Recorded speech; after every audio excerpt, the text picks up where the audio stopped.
Bill Madrigal and Bill Burr!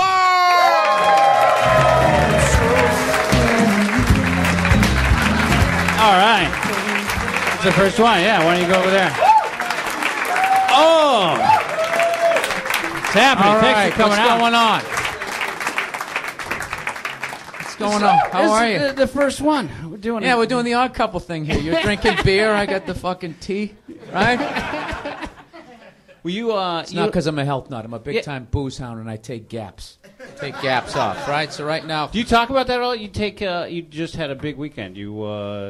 I taped a special about 10 days ago, so I didn't booze for like 6-7 weeks before that to get the pizza and beer weight off.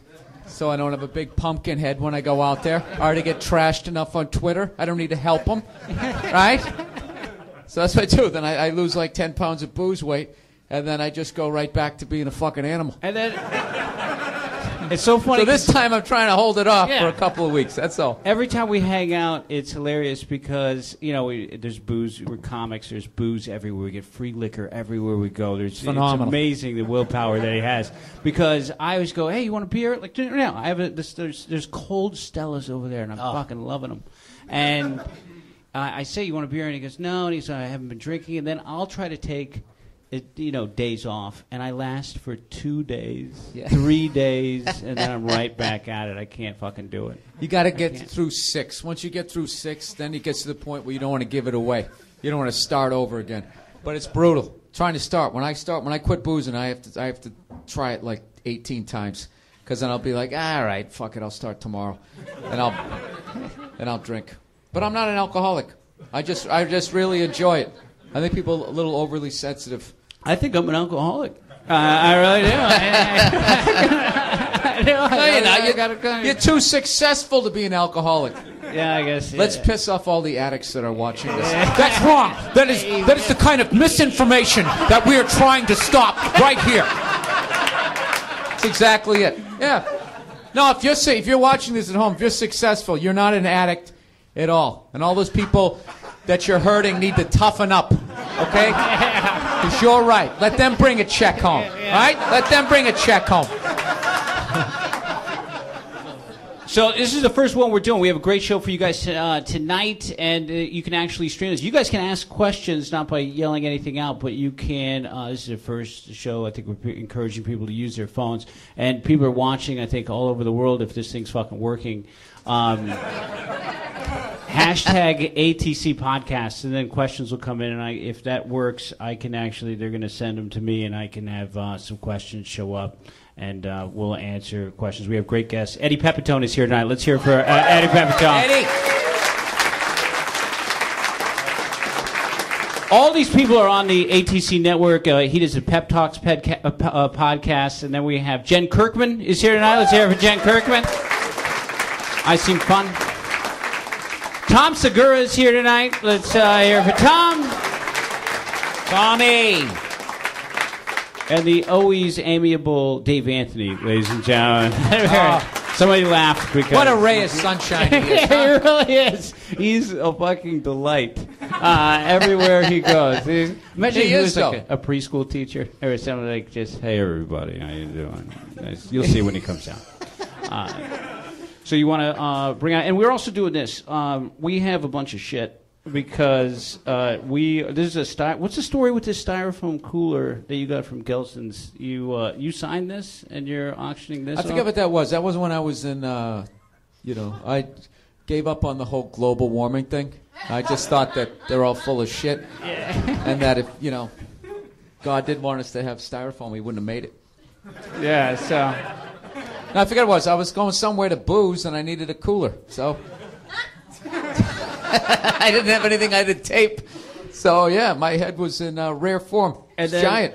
And then the hockey stick, I think, is already sold. So we got all these items up on Kogo.tv, and what we're trying to do is raise money. We're going to open up our own studio. This whole idea is that we're going to start this we got this podcast network. We started with 10 podcasts in 2013. We now have 50 podcasts.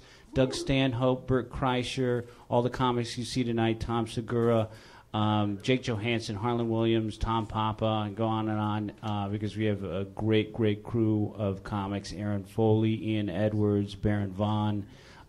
We have all the black guys. Let's see. We do. Felipe Esparza is with us. So we have this great group of comics, and it's a co-op. Like, everybody owns it. And so anyway, we're not nickel and diming the comics. We're not owning any of their stuff. Because that was starting to happen. Right? That's exactly what always happens. People come up with shit, and then the business guy comes in and goes, "That's a great idea. All right, I'll own it." And I'll organize it, and then I'll fuck you over. All the money will come to me, and then I'll tell you how much we made. And then if you audit me, I'll say you're difficult to work with.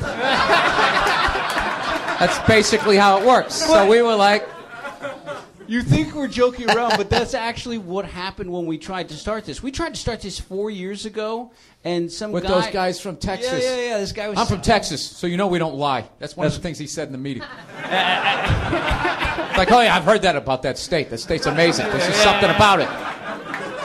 Second you get in there, I mean, I lied my ass off, and the second I got in there, I just had to tell the truth. So we have this idea for the podcast network, and he offered us 10% of our own company. I swear to God, that was very true. And then we said, "What the fuck? No."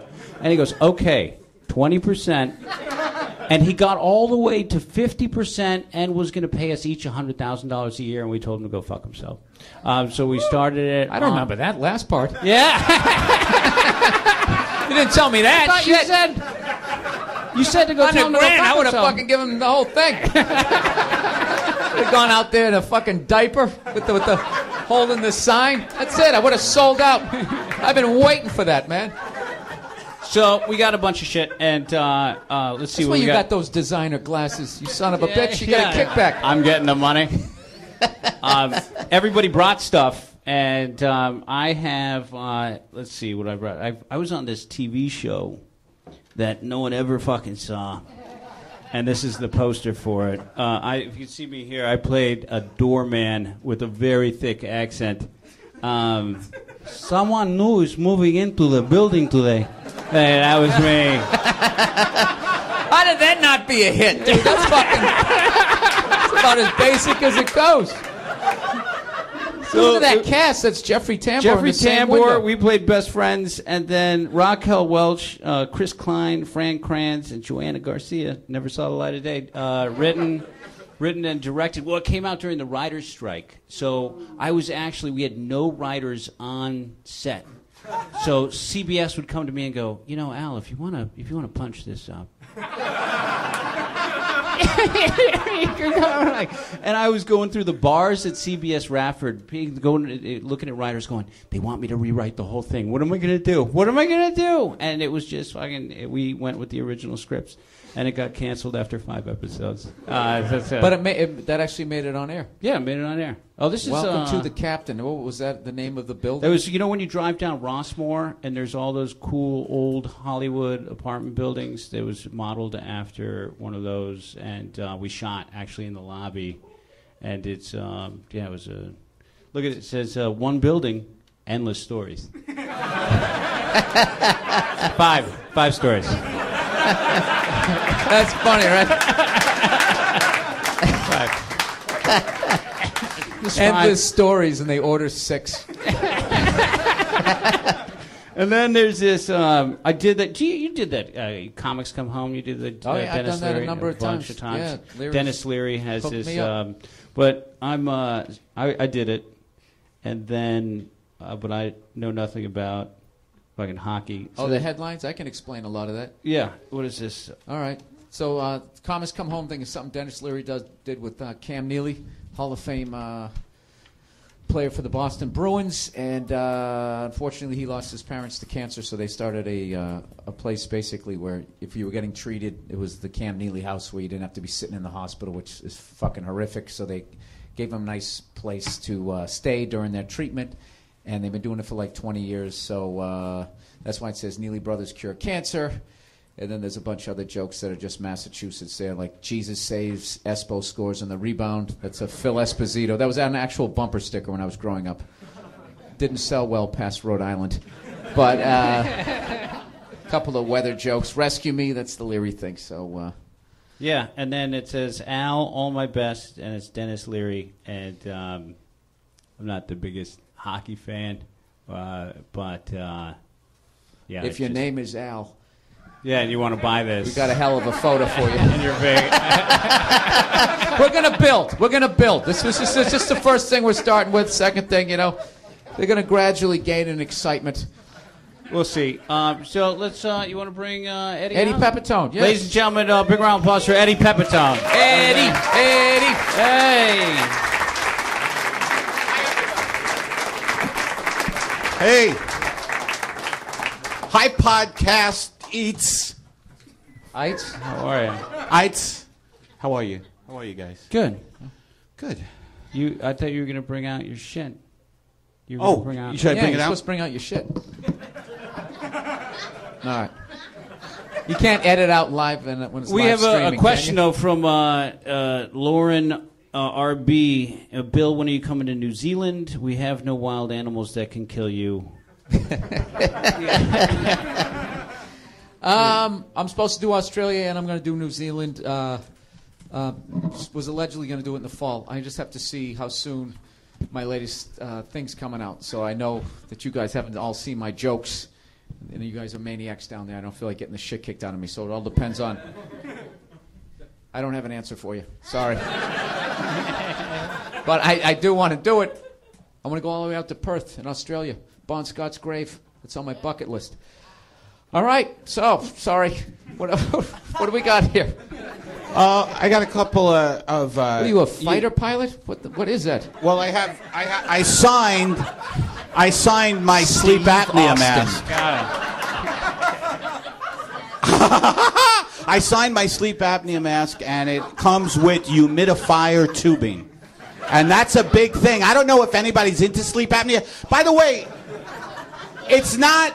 Sleep apnea is not square. I want to tell the kids, it's not a square thing. It's cool.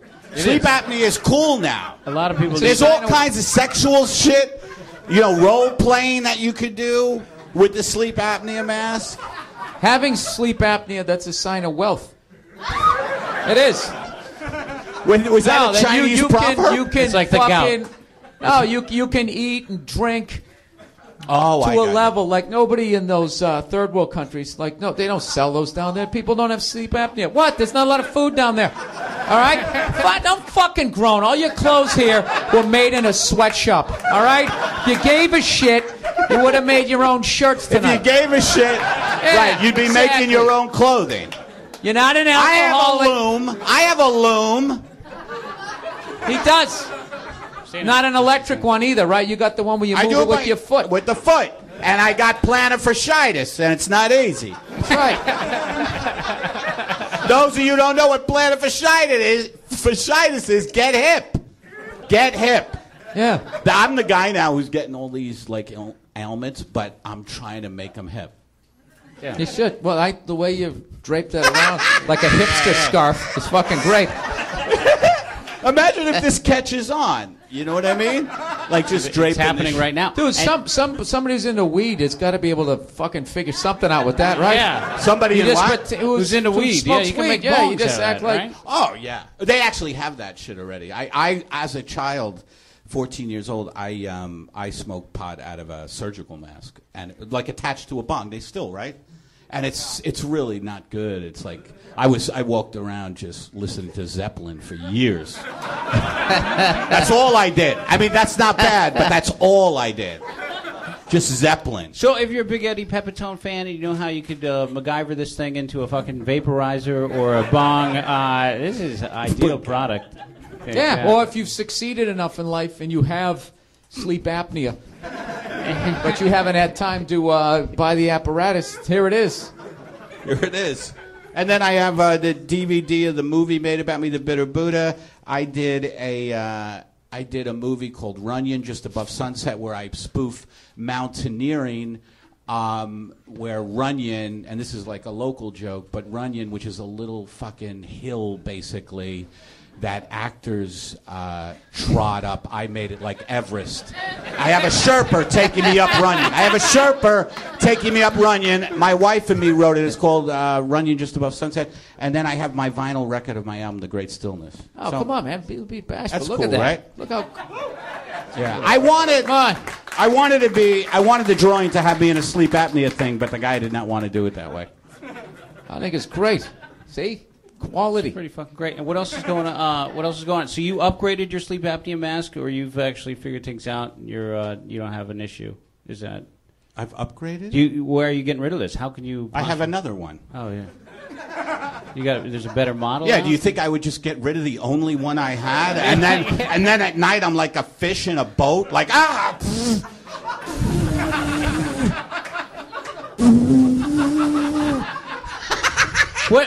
Dude, the murderous thoughts, though, you will fucking think when somebody's snoring that loud. Those things are great.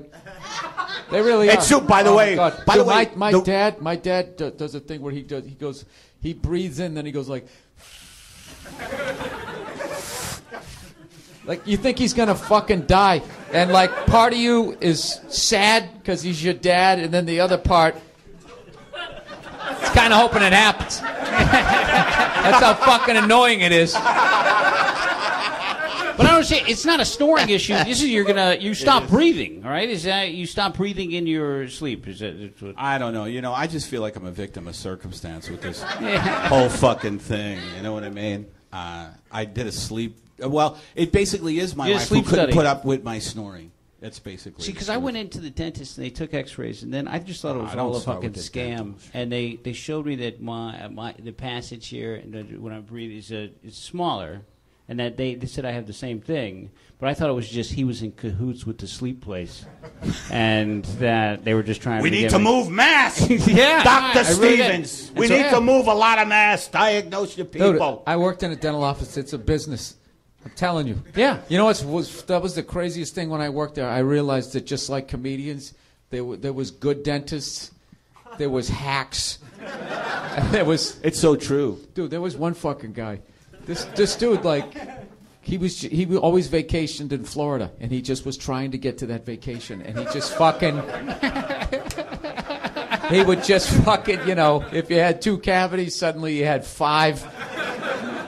And he's just going to town. It's just like the same thing of the guy at Midas. You just need the muffler, and he wants to replace it from the block all the way to the... Hey, got a busted aspirator tube. You see this here? He's jabbing it with a screwdriver.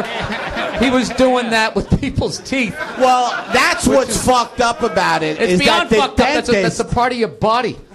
Correct. He's removing. That's why the dentist is more fucked up than the mechanic, because at least the mechanic is fucking with an inanimate object, but the dentist is like, or the doctor is like, let's just fuck with this guy, fuck him. Yeah, I got to go to Florida. No, I got to get to Florida. No, you take an oath, that basically that you won't do that shit, that you're going to uphold whatever medicine you're in, whatever. You're not going to do stuff like that. But no, I've always been for more dental oversight. People do. Dude, I went to a dentist out here, and they said, you're grinding your teeth. You need a night guard. And they gave it to me, and they didn't do the impression right. And next thing you know, my fucking jaw was like, I would yawn. I'd have to, like, pop it back in. And you know what's funny? I so fucking hate, like, just phone calls and being like, yeah, I came in on this day, and then this happened, that I just threw it out. I never bitched, and it kind of just went away. But I could have sued, right? I could have sued. Got one of those dental chairs in my fucking living room. Yeah. Just laid back, watching the NHL network. Always asking your wife for the spit cup. Honey, get me that fucking spit cup I won in the suit. Fucking with my dog with that air thing. Yeah. I had have a great time. But I didn't. I didn't tie up the courts with that frivolous suit. My dentist wears Hawaiian shirts. They all do. I thought that's every dentist. I think they all get issued Hawaiian shirts when they finish dental school and tanks of nitrous, and they're all fucked up. That's because they're all fucked up on the nitrous, and they're Jimmy Buffett fans. Every single fucking dentist is a Jimmy Buffett fan. I got to defend the dentist. What it is most people don't. Your father's your father most people don't brush their fucking teeth, and then they blame the victim, us. who was working there. Because we came in and saw the fucking nightmare of you know. What did you do in the dental office? I just handed my dad the stuff. And what was funny was I started doing stand-up at the time. And he, you know, I was living at home, so he knew when I would like be getting off work and like driving up to Maine to do a gig, and then we'd have like a 7 o'clock patient, and I'd come in, I wouldn't be worth shit, and we'd be doing like an extraction, and he would literally start trashing me, like right in front of the patient. It's like, come on, for Christ's sake, Bill, get your head in the game. You're out to lunch, right? And he would like mumble. He would mumble the instruments just to set me up to fail, and be like, what? And so he'd be like. And fucking walk around the person and grab it. Yeah, I remember what was it? 151, 34 hemostatin suture. That's what it was. 151 was the 150 or 151. So the 150 used to always fuck me up because the 150 was the upper and 151 was the lower. But I'm thinking in my head, higher number. It goes 150, 151. I fuck that up all the time. I can just see dentists in bars talking this shit. The 150 and the 151 always fuck me up. Johnny, rounds for everybody. Rounds for everybody. That hema surgeon is nuts today. I worked with a guy.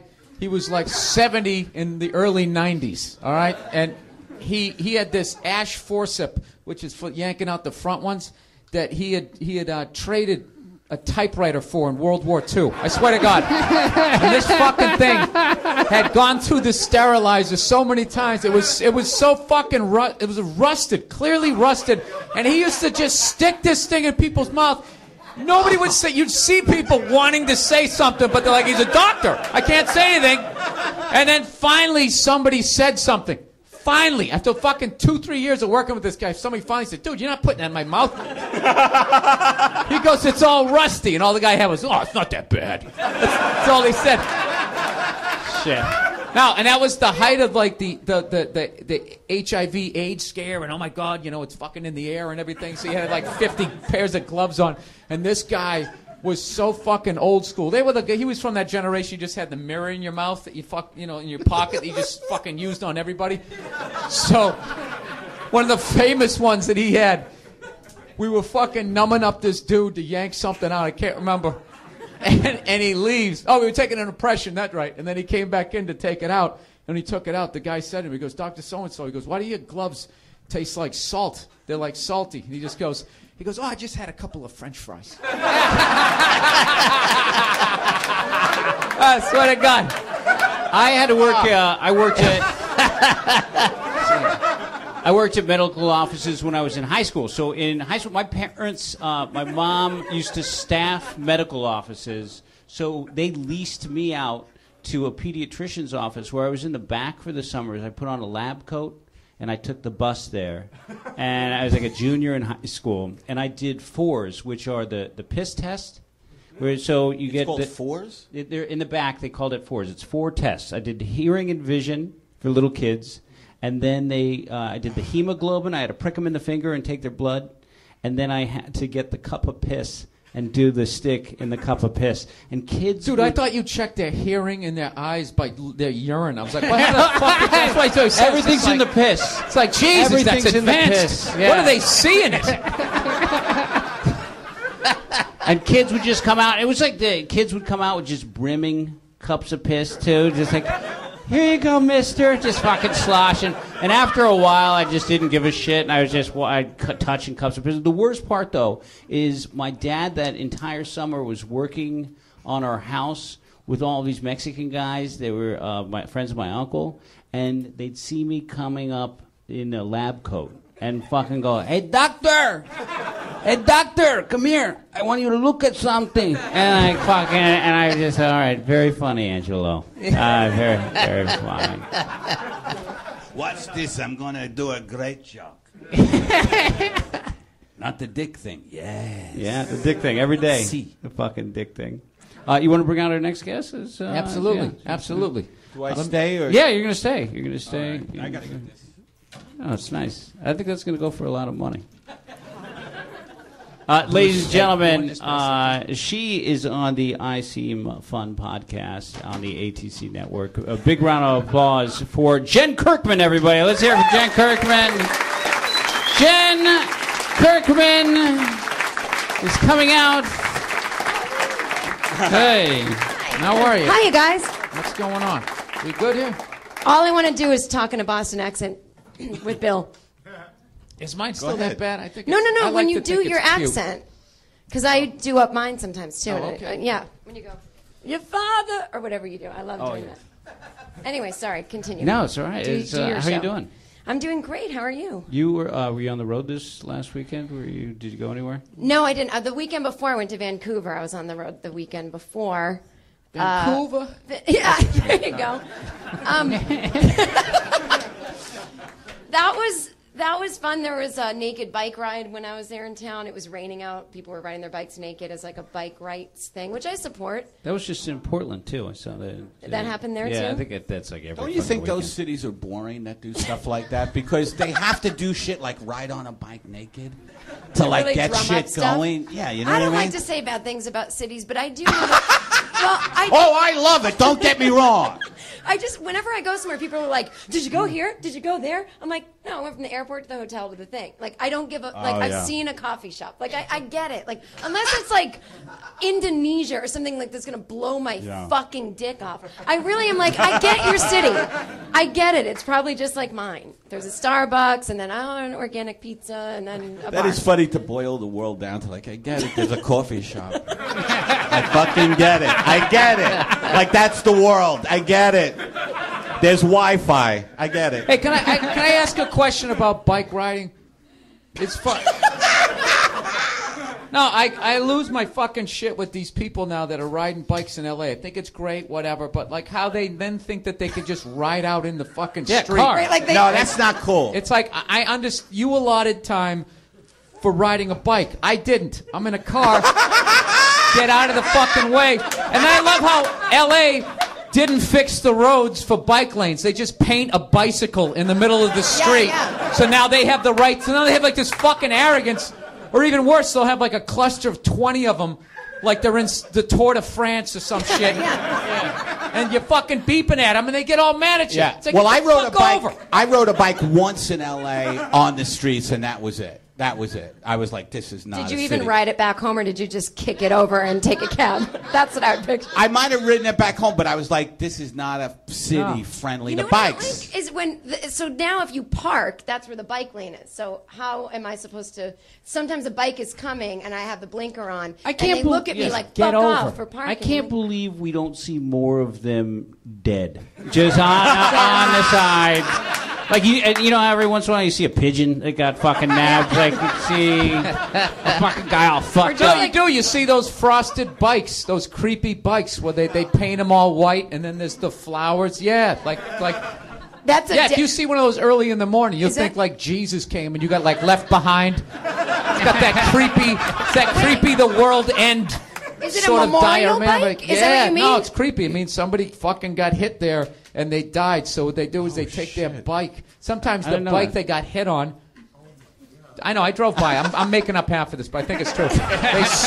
They frost it white because, of course, they're going to heaven, right? Because there's never any asshole that rides a bike. They're all going up. Their energy They're all going up. Once you die, you're a good person. Never been a red bike with a black wreath around it. I don't think we should frost it white.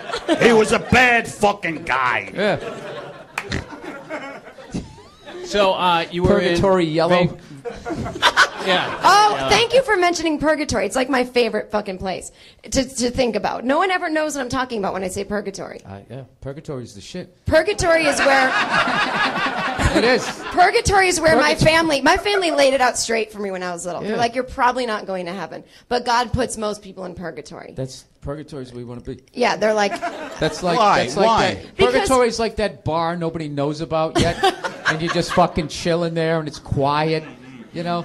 My Heaven's family told me VIP. that the only way to get out of purgatory is to make a lot of friends, because the only way to get out of it is to have people pray for you that are still on earth and all that kind of thing. So that was just kind of, it made me more social. Like, I'm serious. It actually really helped me in life to believe in purgatory. And when people go, did growing up Catholic affect you negatively? I'm like, no, because I didn't think about hell. I thought about purgatory. So if you like me, you can all pray for me when I need to get out of it. Okay. Yeah. I Probably think not when going to you- get out, though. I think when you die, you're dead. Oh, I do too. I don't think there's anything. But if there is, I'm prepared. I've made a lot of friends. I have a podcast. I mean, people like me. I think nothing happens except that horrible last breath where you just are choking, and even if people are around you, you're what? I'm just saying. I think it's a big relief, death. Just a big fucking relief. Ask Marcy and her white bike if it was a relief. Well, I'm not talking about unfortunate, when people are just riding the streets like going da da da da da da, and then bam, they're gone. I'm talking about when you've lived a little bit like I have. You've been through all kinds of shit, and then you die. I've been to Portland twice. I'm good to go if it's my time. Do you think a bicycle built for two is safer? Because you kind of have like Goose in the back, like looking for fucking. You got a bandit at 3 o'clock. Start pedaling. Why don't you see that? With a guy in the back looking behind you, like you can swivel around and fucking keep an eye on everybody behind. There we go. Invent that. Dude, we should do that. Dude, fuck this network. Let's take the money tonight and invest in that. The prototype. Or somebody at least start a podcast called Bicycle Built for Two. It's like a couple, and they do a podcast, and they check in. Hi, honey. With each other. So what did you bring? Oh, well, and I mean, I hope this is appreciated, because I'm throwing away about $1 million right here. Yeah, that's right. Gasp. Gasp. It's gasp worthy. It's Dynamite Magazine with Scott Baio on the cover. That was yours? That was mine. I have a Fonzie one at home, but I was not selfless enough to give it up. Yeah, but, it's nice. Yeah. Well, who's it? What else is inside? I seem to have. You really got out that thing. Look, there's this section called Bummers, which is funny little jokes. I must have loved one of them because I cut that out. But inside, there's Good Vibrations by Paulina Kernberg, M.D. Can I read this? Column? Yeah, go for it. I guess this was a medical psychiatrist person. Dr. Kernberg, about a year ago, my parents got divorced. Now my mom is getting remarried. Whenever she and her fiance kiss each other, I feel yucky inside. I get upset and go in my room and cry. I've tried to cope with it, but I can't any longer. I need some help, fast. Please help. H, California. Dear H, there are a couple of reasons why you're feeling sad. First, everything reminds you that your dad is not there anymore. You could talk to kids so much more straight back then. Second, you are not sure where you fit into this new family. I love if the kid was like, no, I won't. Now I'm fucking thinking that. Try to get to know your future stepdad better. That way you'll be able to develop a good relationship with your mother's future husband and also give yourself a chance to feel included in all the new plans. I hope this will help. I feel like it's like really bad advice. What if the 70s, stepdad's like a bad dude? It's the 70s, though. They were trying. Wait, can I read one more quick thing? Dear Dr. Kernberg, my mom still treats me like a little girl. She calls me honey, puts me to bed at night, and hangs onto my hand. I'm 14. Anyway, yeah, there's all kinds of fun stuff. Dynamite Magazine. Houdini, an article about Houdini. Anyway, it's fucking great. But the thing that's 14 weeks. Oh, Mean Joe Green. Look at that. Sports fans. Check that out. Some for everyone in this. There you go.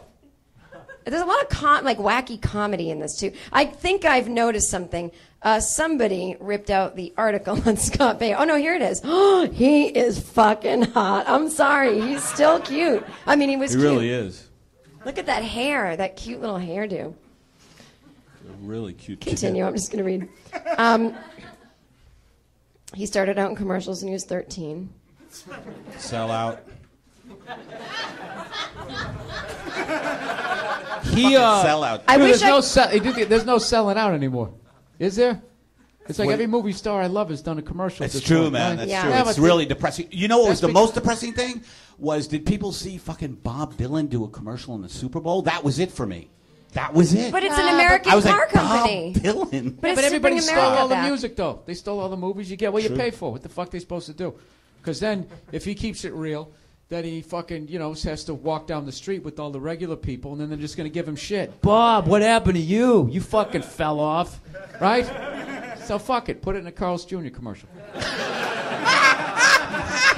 Have you ever seen Meryl Marco's blog about Bob Dylan? No. She lives near him in Malibu. Meryl Marco, a really funny writer, used to write for Letterman.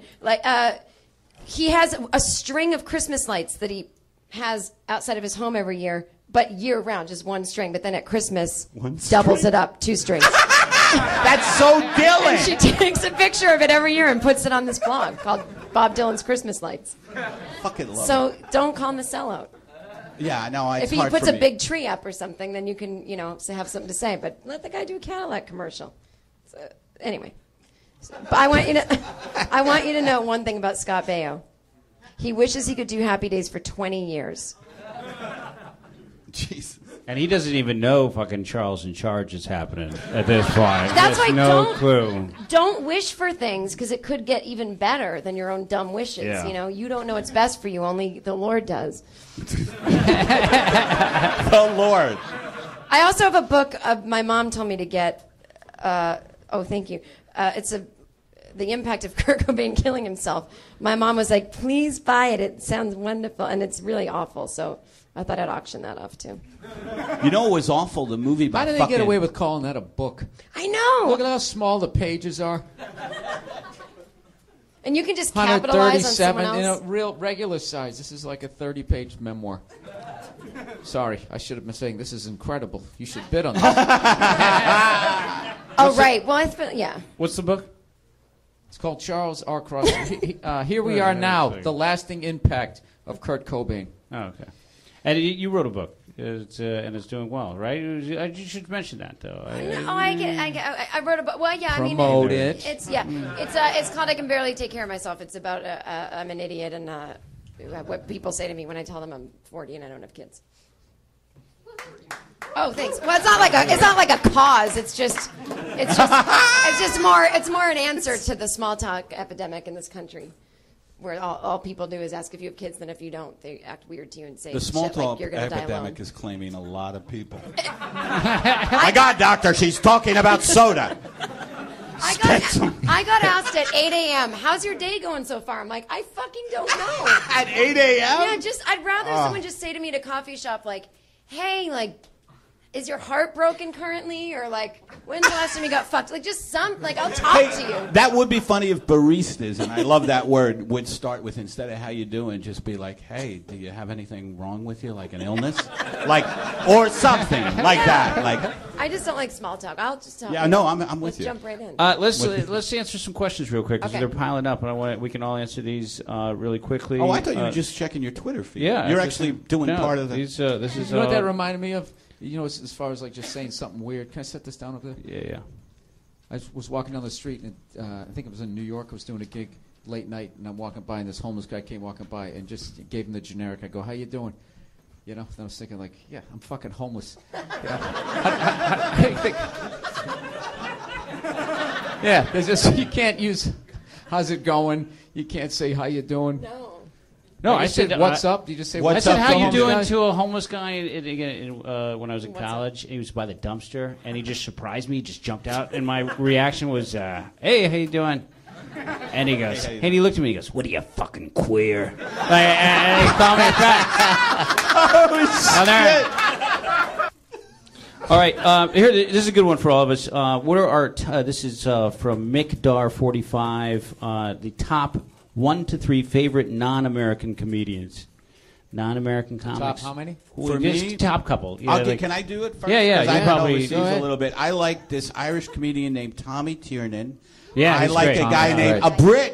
a Brit named Stuart Lee, who's fucking amazing. Well, now, And- tell us Stuart Lee's story to everybody, because so he has never done any TV or any, like Stuart Lee has never done any television. Is that correct? Over in the UK, he has. He's done, But he's tons of never it. done anything here. No, in but the- most of the Brit guys or the people overseas don't come here because of all kinds of reasons, or the real successful ones don't. First of all, they don't need to.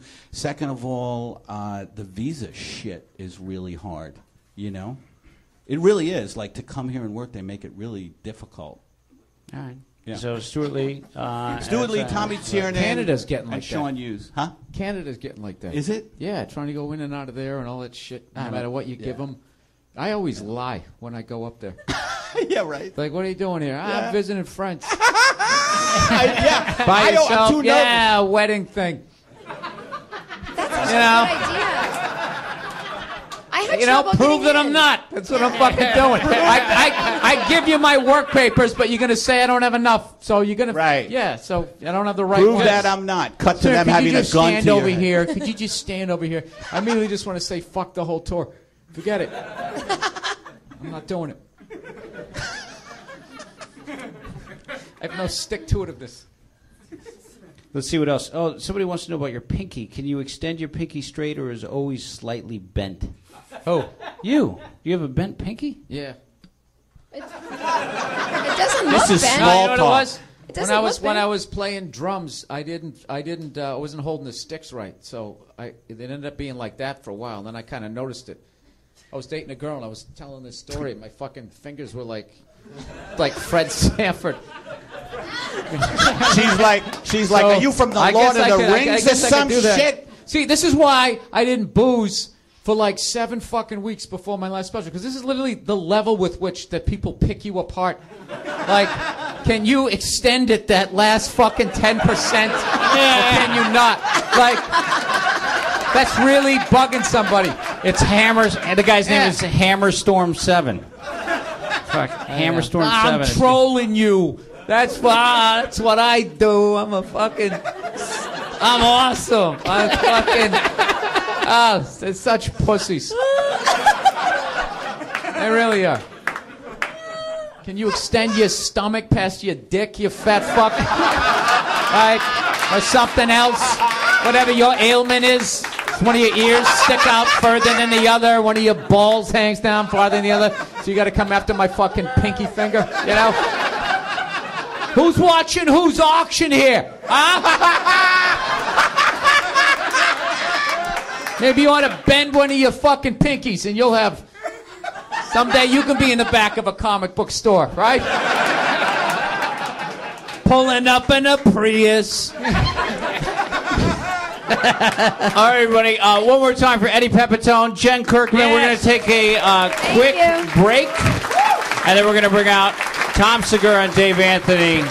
Let him hear it. Let him hear it. ATC live podcast. Hey, does that camera go off? This is fun. What's that? Does the camera stay off? The camera? No, I think the camera's on stays- right now. It stays it on. stays It's on. been on. People all are right. watching this whole fucking thing. All right. I was going to try out some new shit. I can't do it then. Oh, well. No. Because it instantly becomes old. Instantly becomes fucking old. It's unbelievable. Well, hey, No. You came down there. I shouldn't have said it. This It's is like all the right. comic you were working with who fucking was on before you and they go, yeah, I guess I got to go. Oh, yeah. So everybody goes, Fuck it. They'll tell feature stories act. instead, and you totally fucking called them there's out. a feature act. I'm in Buffalo at the Helium, and he was a nice guy. He was a very nice kid, and he comes out and he does 20 to 25, and then you go on and you do about an hour or so. And anyway, he, as a comic, can go. He looks at his watch and he goes, "Well," and he's doing great. He goes, "Well, I guess that's all my time." Just baiting the audience into a fucking oh. No, and stay. Everybody goes oh. And I walked on, and I was like, "Really, you fucking asshole!" I go, "I'll bring him back. Let's bring him back. You want to bring him back, huh? You want to see him do another 35? I don't think you fucking do, because he shot his wad with that 20."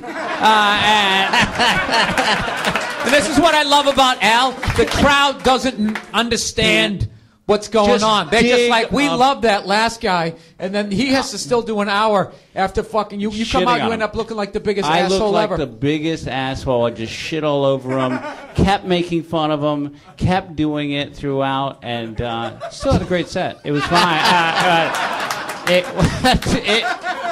I do really enjoy digging a big fucking hole. I remember first time I was working at a place called the Kowloon. It was a Chinese restaurant in Saugus, Massachusetts, and great fucking food. So they had this function room upstairs, and they had this show, and one night I would just started out, and I saw these comics, they were playing this game. They would go up on stage, and the first thing you did that came out of your mouth, you had to totally make the crowd hate you. And then you never addressed, you went right into your act, and you had to try to see if you could get them back. So they were doing that, and I remember I was working this place in the Skyline Cafe in Appleton, Wisconsin, and I mentioned that story, so I somehow convinced the opener to fucking do it. And, dude, he went out there, and he started talking about how fat people were in Wisconsin, but not in a funny way. He's just like, he went out, dude, it was hilarious. He was just like, yeah, I mean, I was just really like, I mean, I knew you guys were going to be, like, out of shape, but I was, I mean, you know, and then he literally, I just remember how he ended. He goes, you see this? He goes, this is called a sit-up. Right? But even then, the way I'm doing it is still funny. I can't, there's like an art to, like, saying something hilarious, not funny. There's like this little fucking window, and this dude was right in it. That's awesome. Like that dude at the end of Star Wars that finally fucking sent the thing down, you know? He fucking nailed it, and he couldn't get him back, but like a trooper, he never brought up that it was a game, and he kept doing his jokes. After, when he was doing his act, he'd do his joke, and it would get nothing, and he'd hear me laughing in the back, and I remember he just kept doing this after every punchline would die, and he'd hear me laughing. He just kept like looking. And he fucking, dude, I loved the kid. I fucking loved him. He stayed in it, and he just took it. Fucking ate his balls for 20 minutes. That's because awesome. of me, man. It was awesome. We did this in San Francisco at the Punchline. Every Sunday night, they have all the local comics and San Francisco comedians go up and they do a showcase. And after a while, and you're in San Francisco comedy for 3 or 4 years, they really let you start fucking around. So Molly, who runs the Punchline, she's the best. There's an empty table in the front. So I got 4 comedians, a couple girls that were comics, and we pretended we got sat. So we got sat in the front. And the host and everybody knew what was going on. All the comics knew what was going on, but the audience had no fucking clue. And we got sat, and then waited 2 comics, got drinks. They bought us drinks. We ordered, and then waited 2 comics, got our coats, and got up and fucking walked out of there. And the host goes, "What the fuck? You guys just got here. You gonna leave already?" And I go, "Yeah, it's not for us." We thought everybody was going to be a little bit better than they actually were. And then the idea is, like, because I'm one of the older guys in San Francisco comedy at this point, and then this is how it was supposed to go, that he goes, "Well, you think you can do better?" And I go, "Yeah, I think I do. I think I actually could do better." And I went up, and then he goes, "Well, go ahead and fucking go up there." And I walked up, and I sort of fumbled with the microphone a little bit because I didn't know what I was doing, and looked out in this audience, and they fucking hated me so much. And so I told the best joke I had at that time, and just ate it. It was a good bit. And just fucking died, and it just kept on going. All the comics were fucking dying. But they let us do shit like that all the time. And stage fights. We would stage fights, and like audience members like pretend we were shills constantly. But that's just like the best part about having a room, especially like this or something. Like, it just doesn't fucking matter. But we should keep it.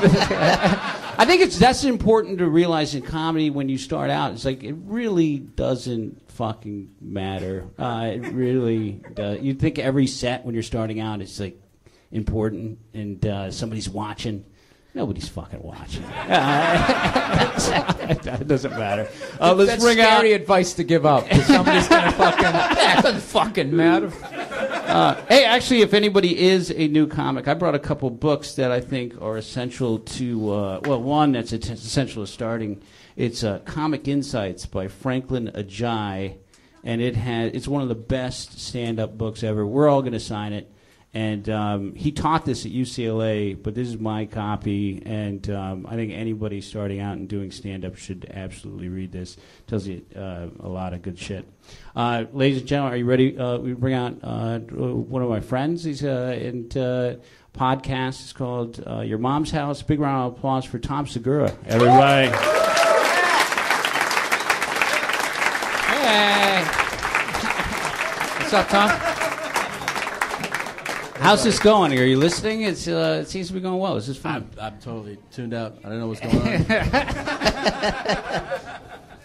Seems like it's going well right now. It's going well. I'm glad you showed up. This is a good time. You guys are pretty good. We're doing all right, telling some stories, some road stories of the roads. What'd you bring to, let's just get it out of the way. Okay. Your complete lack of fucking effort, dedication. You're going to fucking eat your words. This right here, my grandfather...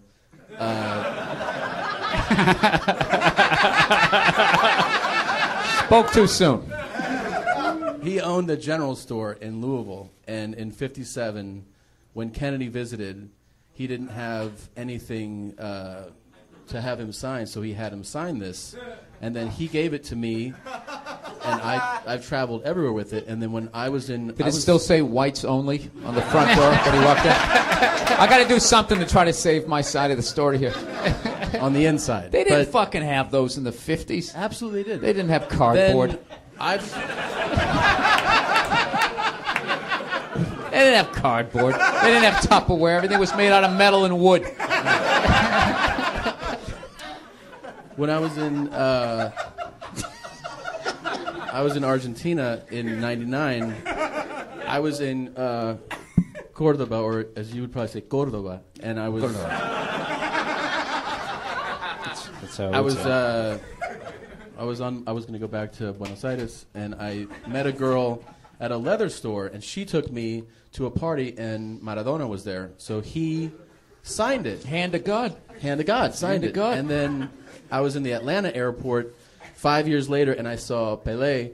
He saw it, and he's like, "Eu sou el número 10 original," and he signed it. Had he heard about this thing at that point? I mean, was that? He must have heard about it. He knew about it. He was like, yeah. Are you the... Maradona told me about this shit. Dude, can I apologize already? I mean, that's just a fucking amazing story. I'm sorry. You, man. I was way out of line. Yeah, you were way out of line. But could you be careful and put that over there? Thank you very much. Really sorry about that, man. No, I mean, we're good. It's an incredible story. It's like your most prized possession. That's worth $200,000 easy, but I don't know where it'll start. Probably like bid. $20. $20. You got that, right? Showing dedication to this network. Yeah. I mean, I have my new special on DVD, but that's worth fucking 30 cents. This thing, that's the real value, guys. Right. Yeah. How's working with your wife? Do we ever talk about that? You guys get along swimmingly all the time? Because I used to, so at this company where my parents' family business where I did the piss test, I had to then manage all of the employees, so I had to do a lot of the progressive discipline, all the terminations, firing people. And one of the biggest fights that I had to break up was husband and wife working together. That never really works out, but you guys seem to do it great. That's amazing. Yeah, it's not. I mean, no, it's actually good. I know comics that are married, and they'll be like, "Do you get super jealous when she gets shit and you don't?" Yeah, 'cause she's doing great. Yeah, I'm like, she's doing way better than me, but I'm like, are you out of your fucking mind? Like, no. Why would I get to stay home, and she brings checks that I can't even wrap my head around to the house. So why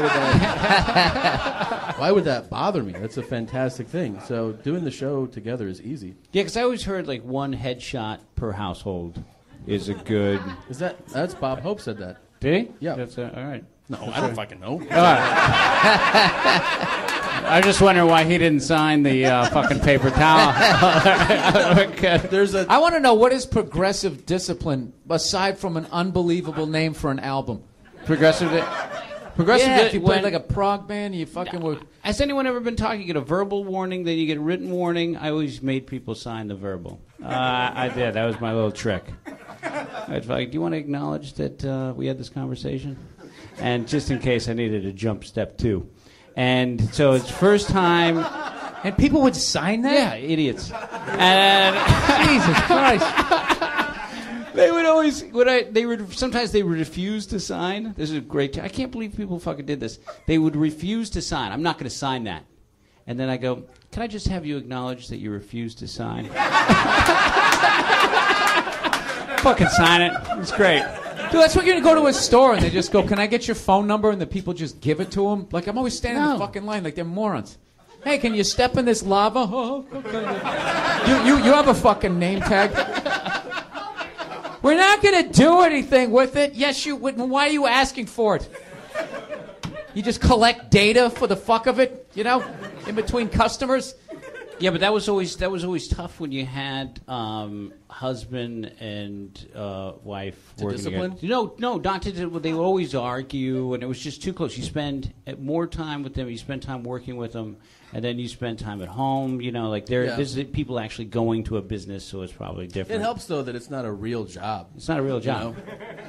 Like we don't have real jobs. Yeah, we sit around and we talk about farts, and then we put it out there, and then we're like, that's our job. Right. Not really. Unless somebody starts taking the fart talk way too seriously. That's happened. Yeah. Sometimes we fart into the mics, and people get upset about that. Yeah. I think you could be a really fucking tough boss. Both of you. I could see you being real ball-busting bosses. No? Let's ask some of the ATC employees. Bring them out. Yeah, they fucking hate me. Yeah. It's hard because I've seen so many people fuck up that, you know, it really is difficult to. I'm not sure. How many people, by round of applause, work in an office? Let's see, clap. We work in an office. How many people work with more than 5 people? Clap. Nobody in here has a fucking job? Yeah. What do you guys? Yeah. Do all your homeless stuff right now. This is what we're Well, it's difficult because you spend so much time with those fucking people, and then what was easier for me is that when I had to fire somebody or discipline somebody, they were always off-site. So if you saw Up in the Air with George Clooney, I did that. I would go around to all these businesses that I wasn't at every day. But when you're working with somebody, I just got so cold. And it just made me such a bad person. I would listen to gangster rap. I would listen to Track 13 from the Menace to Society, Brand Nubian, Everything is Everything album, Track 13. If you want to fucking do anything, it's about from Menace to Society right before they rob a liquor store. And I would listen to that track, and I would walk in, and I'd fucking put out a cigarette, fucking do a little acid, and. No, I'd walk in and I'd just take care, and it would be some, like, you know, physician's assistant, medical assistant, and I'm like, hey, how you doing? My name's Al. We're meeting under unfortunate circumstances. It's been determined that today is going to be your last day. I understand you have a ficus. And I was just a robot. It was kind of horrible. And you would show up to fire for real? Like you want to do them all in person. People would run from me. It was terrible.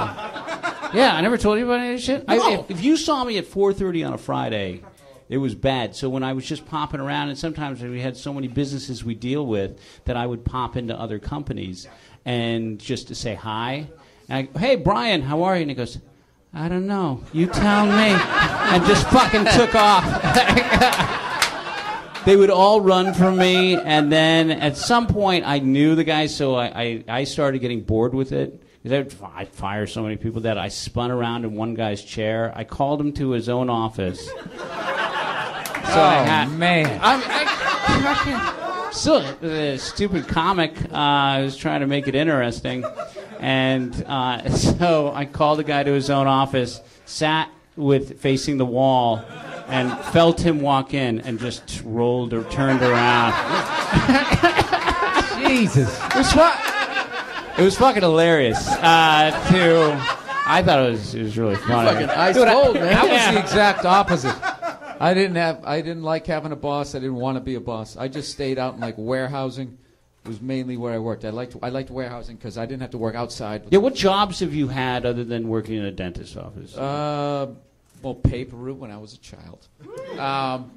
Then a lot of warehouse. I like warehouses because you didn't have a specific place where you had to be. It was this giant area.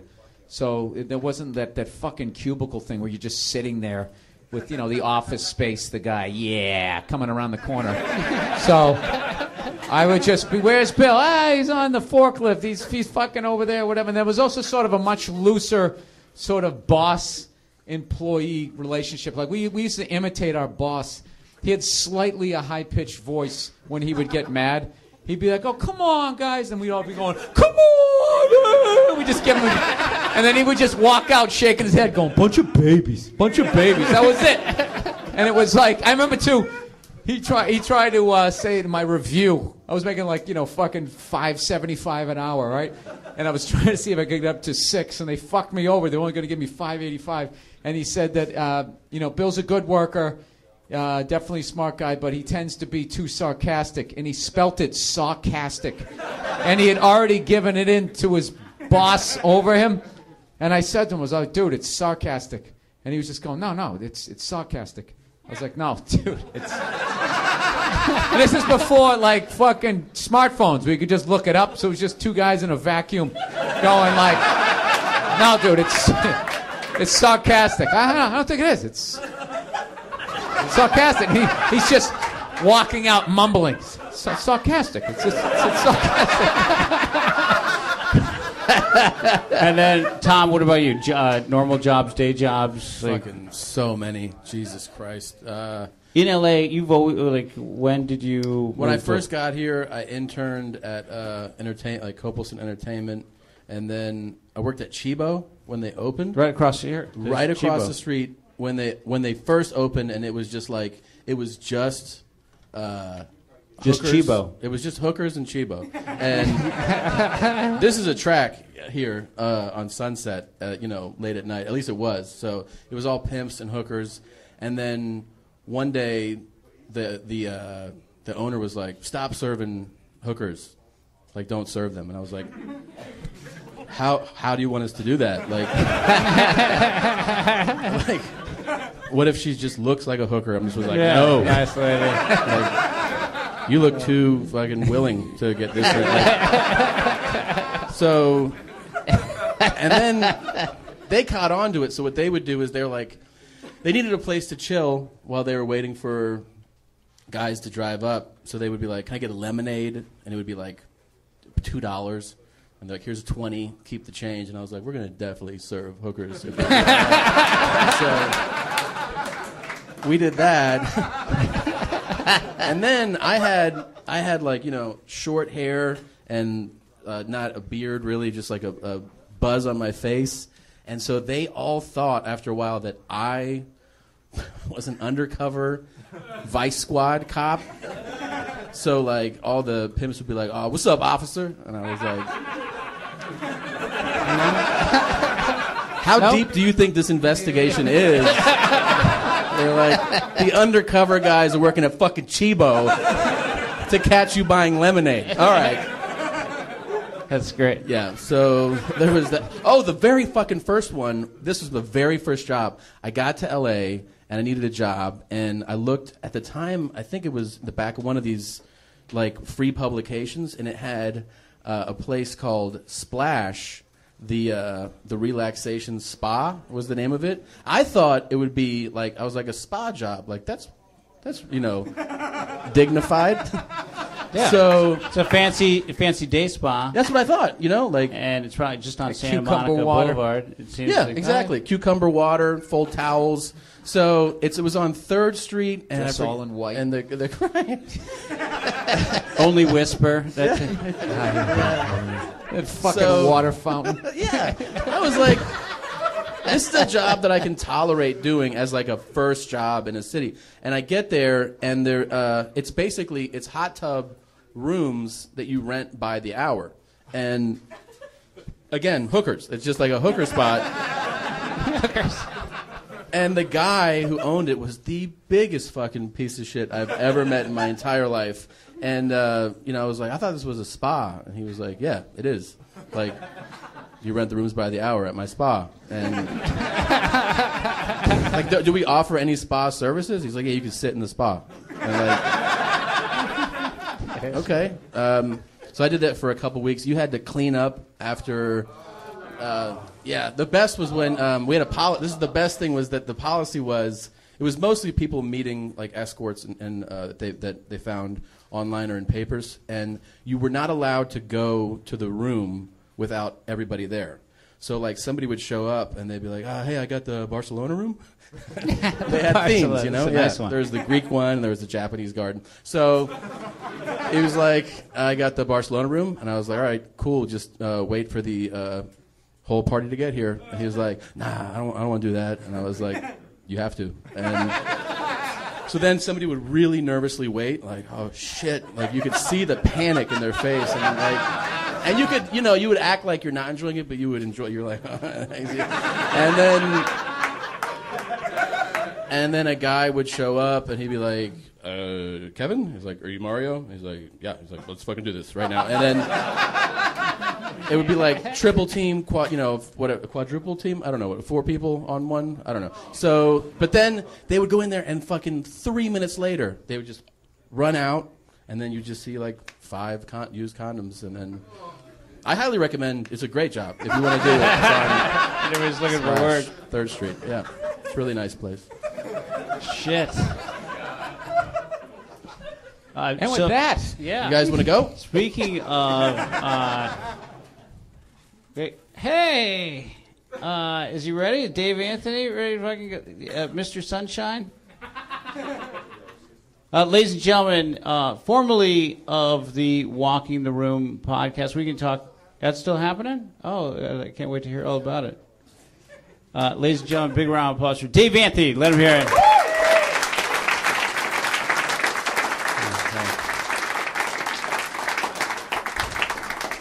David, how are you, sir?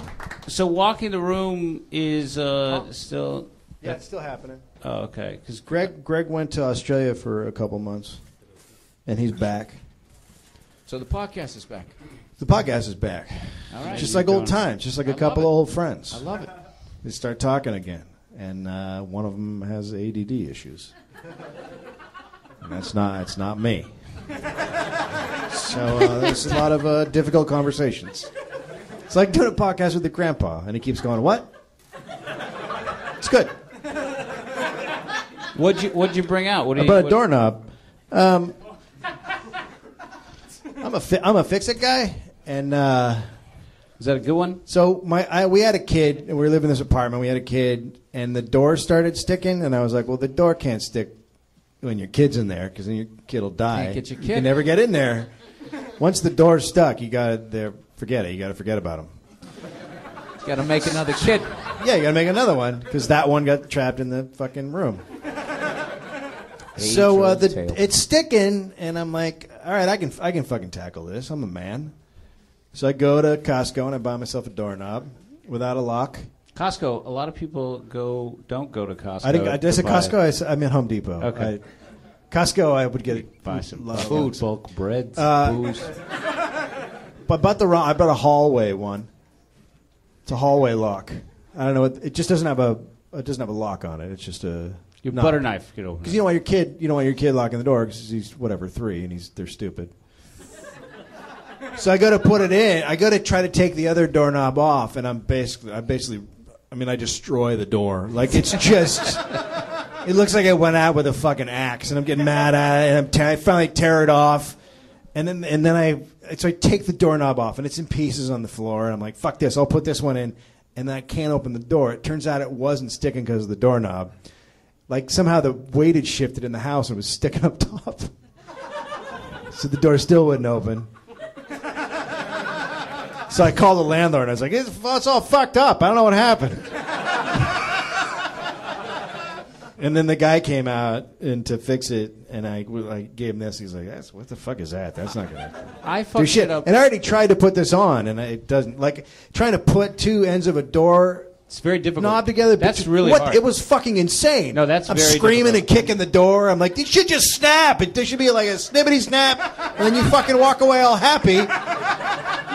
Like a fucking lady part and a man part that go to this, like, oh, like an awesome noise. I would never. It never went together. It never fucking that. went together. So I put it back in the box, and years later I brought it here. I didn't. You know what's my funny? wife's like, "Are we bringing that to the new house?" I'm like, "Fuck yes, we are. We might need a hall door at some point."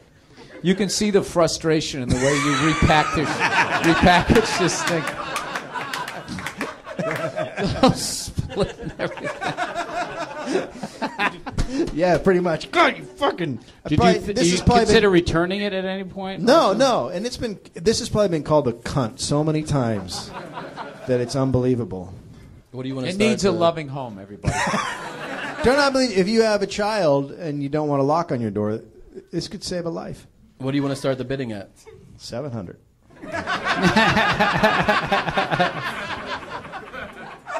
It's signed. I signed it. I didn't sign the doorknob. Slage. This is nice. It's a good Slage brand. is a really good brand. If you guys are ever looking around for doorknobs.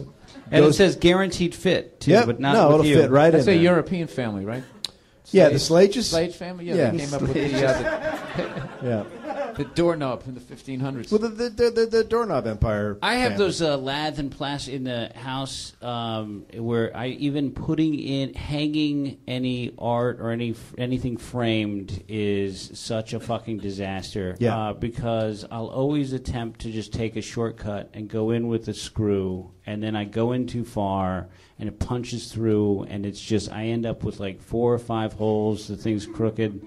And I just hang the thing. I'm moving in a couple of weeks, and I know I'm going to take a bunch of art off the wall, and it's just going to be a reminder of how fucking horrible. Is it drywall? You don't have a stud finder. I don't. I don't want to hang the stuff where the studs are. The studs are not in the center of the walls usually. It's off to the side. You don't got to center it. It's artistic if you don't. They're there. You don't got to be all weird and have everything OCD. You and hang all perfect. you hang all your own stuff. You do that. Yeah. Dude, stud finder changes your fucking life.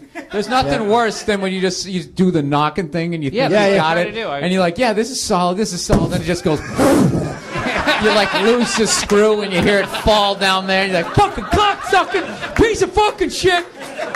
Dude, you never go to Home Depot once. It's at least 3 fucking trips. Yeah. Yes. And you can't find anybody. Nobody. Fucking, And then when you do find something, they shut off that aisle, and the guy's like, beep, beep. Yeah, they closed down an entire aisle. One time I was like, I got this figured out, and I tried the butterfly nut, which like when you slide it in, it pops open, and then you can. It's a wall anchor. Is it a wall anchor? Yeah, the plastic. So I push it in, and then I'm like, oh, it's not tightening. So then I just get this giant screw hanging there. So I just smashed it through. and then it just fell down. I was like, oh, it's not my apartment. I stopped. You just spackle. I stopped at curtains. I did that for curtains. I bought curtains, and I drilled like 19 holes for each screw. And like, there's just fucking. It looks like just like white powder. It looks like cocaine is on the ground. Like there's just so much powder. Yeah, and then. I just, since I rent a house, it's like like after a while I was like, I'm just going to call that dude for everything. So like that was it. Like if the shower door falls off the track, I'll be like, hey, man, you got to come do this shit. Like, I'm not fucking. He hates you so much. Oh yeah, he hates me, but the check clears. He fucking. I told him there's a fucking wasp nest. There's like 3. I was like, you need to come fix that shit, man. We had the thing with the. So I walk in the bedroom at our house, and I'm like, it smells a little bit like mildew in here. There's something leaking. I'm looking around. My wife walks in, and she goes, "It's the dog." I'm like, the dog doesn't fucking smell like wet, moldy. Then we got a fucked up dog if that's the case. So I'm smelling it for like a week and a half, and I'm like, I'm gonna call the fucking landlord. And then right as the landlord's driving over, the house cleaners come and they like spray it with like some hotel shit, so it just smells really pretty. And she walks in, she goes, "I don't smell anything. It smells great." I'm like, there's something fucking wrong in here. And she's looking under the tub, and we got a jet tub. It's a nice tub. And she's looking under there, She goes, "I don't see any leaks." And I go, "Well, I don't know what to tell you. It definitely smells like mildew in here." And she goes, "Oh, wait a minute." And she walks out the sliding glass doors, and there's a closet out there. And I never knew what was in that fucking closet. And she opens it up, and it's like a waterfall coming out of the hot water heater. I mean, it's just like, oh, no. It's like, she goes, "How much is your water bill?" I was like, "We just moved in. It's like $300. She goes, "It's supposed to be $100. That's a lot of fucking water." So the whole $30,000 of damage. But you don't own the place, so you don't give a shit. Fuck yeah, that's right, baby. Nobody gives a shit. Nothing. She kept looking at me, and I was like, "I'm so glad I don't own this place." And she's like, "You're not helping." I'm like, "I feel like I am."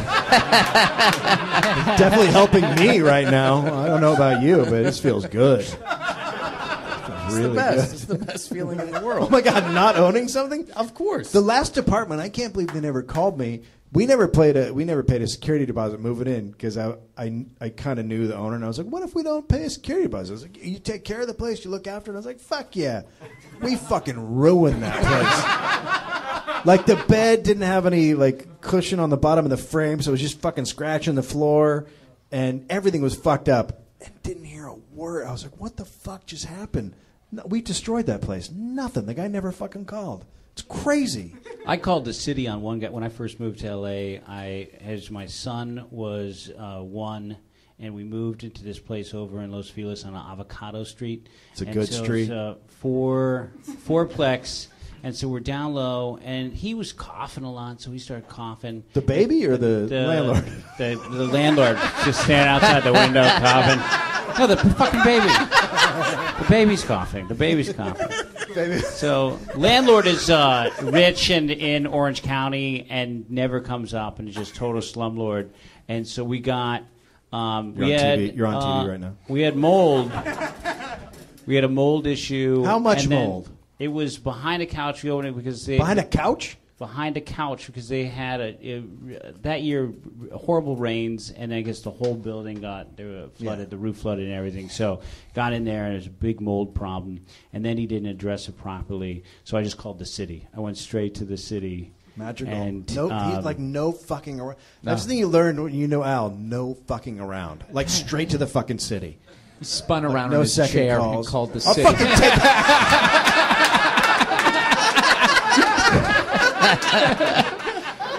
Fuck them. Put that cigarette Fuck out. them, And shit, yeah. Throw it down. And at the city, they're like, it's Al Madrigal again. And then I just called to see it. The city inspector came out. And that was funny. And the landlord came out. Dude, your landlord was like, dude, Jesus. Yeah. He goes, there's steps. He goes, no, he did. He came out, and I go, I called you about this. No, I called him about it. I didn't go straight to the city. You gave him a little bit of time. I gave him opportunity to deal with this. But for him, he was like, but you're Mexican. It should be. He did not take it seriously. Then he came out, and it was so great. This inspectors were on a back deck. And I knew that the handrail was all rotten, but it looked like it was in place. Uh-oh. And the city inspector's back there, and he goes, "You could have." The landlord goes, "You could have just told me. I would have come and fixed all that stuff." And I go, "Hey, to right for the inspector, why don't you take a look at this?" And just fucking right in flipped front of it right off in his face. Wow. And it was just all termite, rotten, like just fucking. He had to build a whole new fucking deck. The 1-year-old coughing. How old were you? How old were you? This was 10 years ago. So he just thought you were a fucking stupid idiot, and yeah, you would, yeah. I would not ever want to fuck with Al Madrigal. Al takes it to the end immediately. He does. He's like he goes straight to the fourth quarter. He does. Just fucking game over. Well, somebody told me that you were at a bar. Were you at a bar in Buffalo and someone talked shit to you when you walked in the bar and you're like, "What'd you say, motherfucker?" And you got right in his face. Oh no, this fuck Nick Thune. I say it right now. There we go. Yeah. All right. So we're in this, and he's such a fucking pussy. No, he's a very good friend of mine. In a good way. It's an endearing term. You like fucking pussy piece of shit. So I love you. Yeah, no, we're very good friends, and so we're in Atlanta. He's at the Improv. This is 3 weeks ago. We're in Atlanta. I'm at the Punchline. He's at the Improv. And then Eddie Ifft was at the Laughing Skull. We all meet up. We do a show. We all hang out. Johnny Sanchez was with me. Then we met up at bars. We're standing in this bar, and this dude walks by and grabs Nick's shirt and starts fucking with his shirt, going like this and looking at it.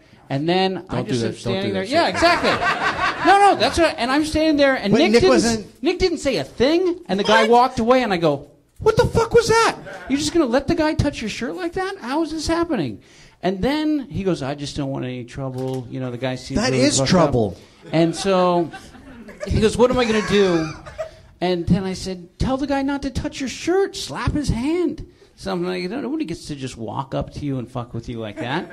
And so then we're outside, and the same guy walks by and does like a little boy, like pats him on the head and starts rubbing his head to Nick Thune. Was he taller than Nick? No. He's not bigger than Nick Thune. He's not, and so...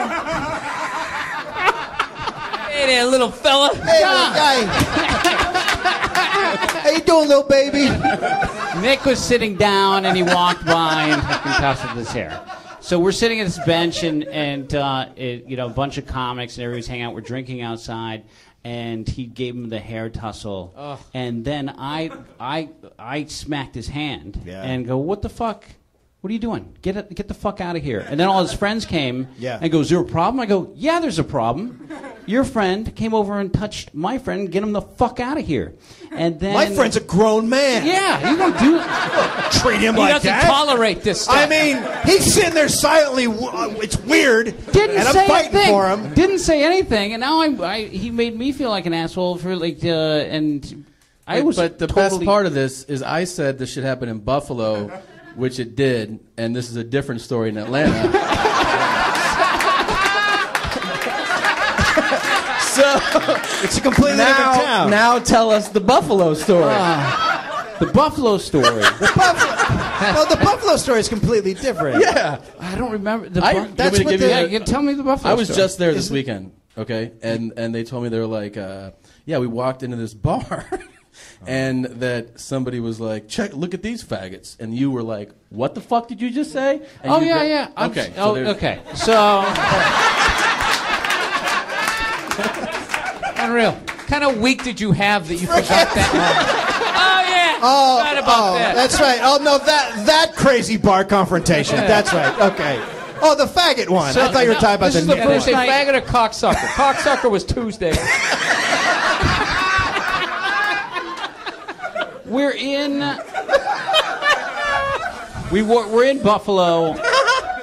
And who's me and the other comic, the guy I told you about in the beginning that said, "Hey folks, sorry guys, gotta go. That's my time."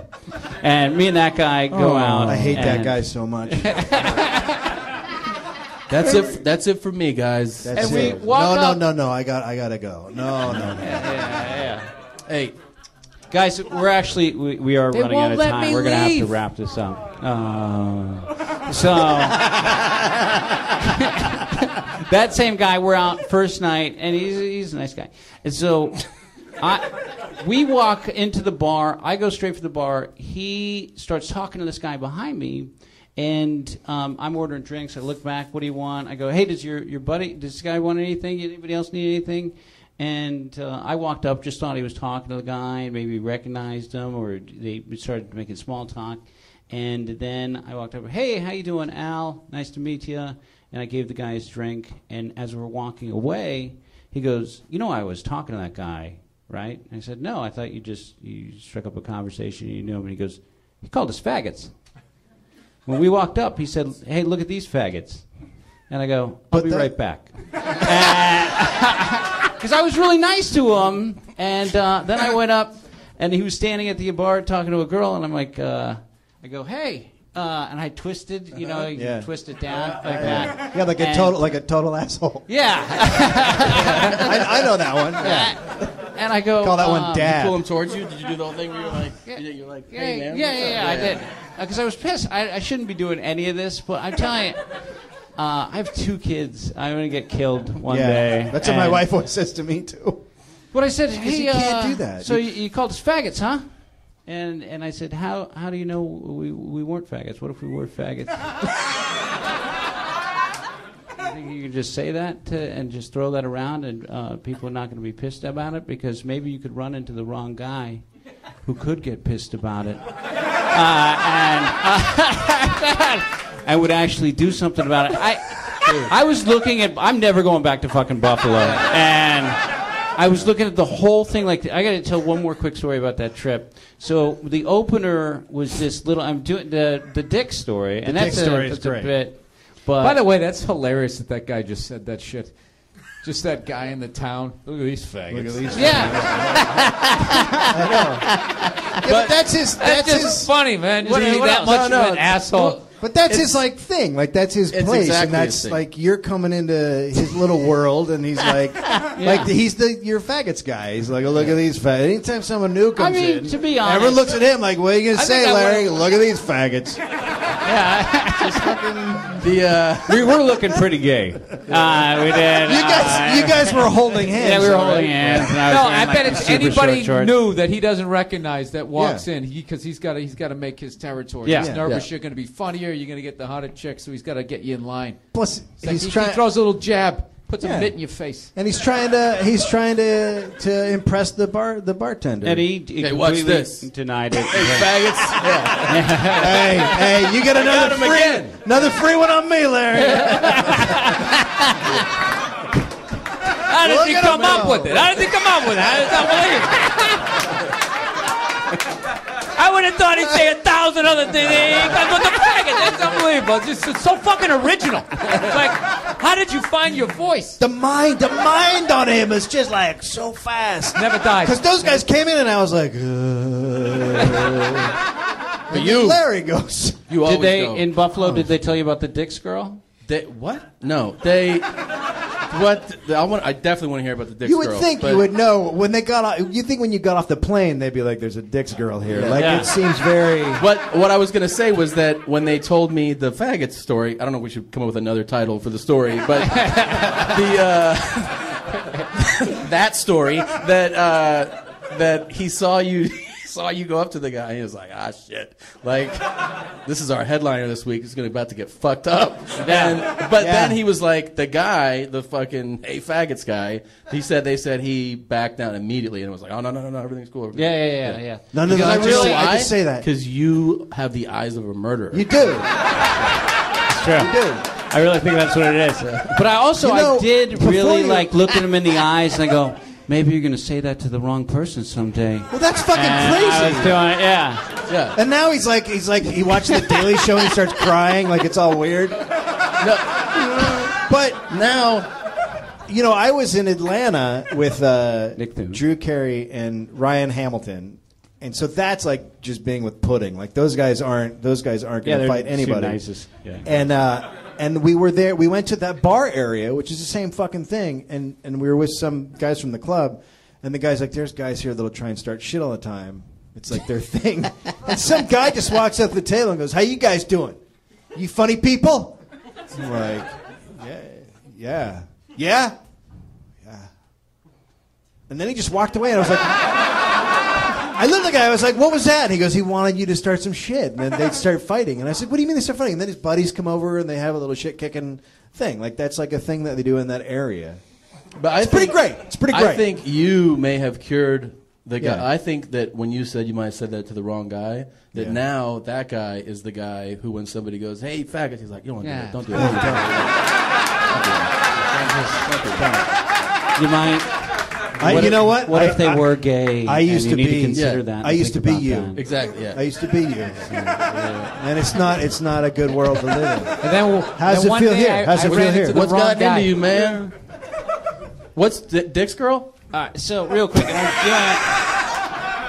So we meet this girl. The opener that week in Buffalo was the kid on the radio that's the producer. And Josh. he's the little nerdy. Yeah, Josh. I go, Mole Man, Josh. Yeah, And Vision Quest. Did you say he looks like Mole Man? Hans Moleman, the from the Simpsons. He's great. So he is a nice guy. I know. Yeah. So he is great, and he's a nice. So he said a couple girls are going to meet us out, and exactly when this guy says girls are going to be out, I'm like, oh, I can't wait to see these. Just just a little. His glasses are so thick that they're this. It looks like he's like working on watches, and like that.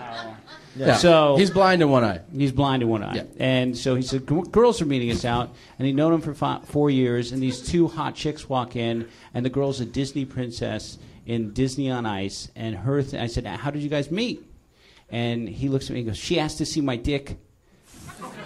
Her thing is that she goes around this bar, and I watched her do it, walks up to any guy and says, hey, show me your dick. How many guys would do it? Seriously. Seriously. Wait, Okay. what is? Yeah. Wait, I What mean, is- what's what the is- harm? Besides the fact that you're What in is- public and you can get arrested, but what does she look like? I wouldn't She's do it. pretty attractive. She's Disney. She plays Sleeping Beauty in Disney on Ice, and she's And she's working shit out on the other rat side. her out too much. You know what I mean? She's like, this job makes me feel weird.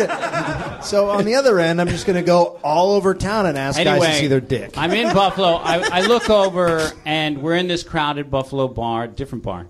And so you have a drinking problem. I'm in Buffalo. I go out. I'm not going to stay. I like to go out. So there's these two big Buffalo meatheads by the jukebox, and after I find out she likes to look at dicks, I see, and I say, I do this as a bit, and I go, you don't have to be fucking Benedict Cumberbatch to realize those guys got their dick out the guy's got his dick out by the jukebox, and so this guy is looking suspicious, and he's got his dick out clearly, and her friend. How is he looking suspicious? He's going like this. Yeah, he's doing the look around the room. Look around and hunched over, and you can tell. Like when you're pissing in public, but a little more scarier. Yeah.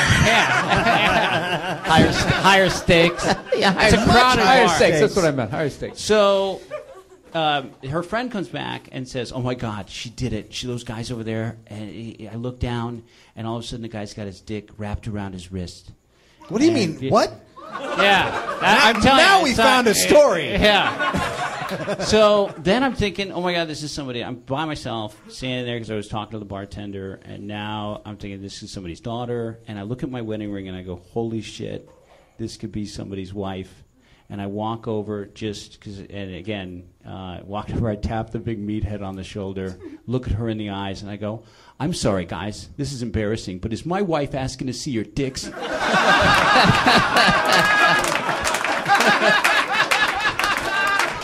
And these guys were just, 6'4", Sabres hats, just turned around like, ooh. And I go, and she was so great. She looked at me, and again, I think this is a bit, but this is 100% factual. She looks at me and she goes, you knew I like looking at dicks when we were married. I got married. She's like, you want to do this? I'll fucking do this. Dude. And then I really started getting emotional, and I'm trying to work on my acting, and I just acting. Yeah, I am. Okay. Yeah. In Buffalo, I figured, fuck it, and so little bit of scene work. I go. You said you were gonna stop doing this, and now you're doing it. You know how guys raise their voice? You said you were gonna stop doing this, and now you're doing this. I love you so much. I go. How many dicks are you gonna see? You're gonna see all the dicks? Huh? You're gonna see all the dicks? When is your thirst for dicks going to be quenched? So it's a whole big fucking thing. But that's fantastic. That's fantastic. I feel like something was passed over. Did you say they were wearing sailor hats? Sabres. Yeah. Because I had a whole different picture going on in my head. I love the idea of that being like the description of like to gauge how attractive a woman is. Like what was she like? Like, yeah, you show your dick to her. Like that, you would not show your dick to her. That is a pretty good gauge of how attractive someone is. Yeah. I think this has been fucking great. You guys have a good time tonight? Enjoy yourself? Wonderful. We're going to do a quick... We're going to do this every month. We hope you come back. We're also, you can bid on this stuff for 2 weeks. A lot of Bill Burr signed DVDs. There's a lot of stuff that we didn't mention. Eddie brought a bunch of stuff. There's posters back here. Doorknob. The doorknob. Starting at 700. Styrofoam cooler. Kennedy. Maradona. Oh, don't forget the paper towel. Yeah, that's right. So we have a bunch of shit and a bunch of more stuff that's going to go up. It's kogo.tv, but if you go to allthingscomedy.com, we'll have all the links up there.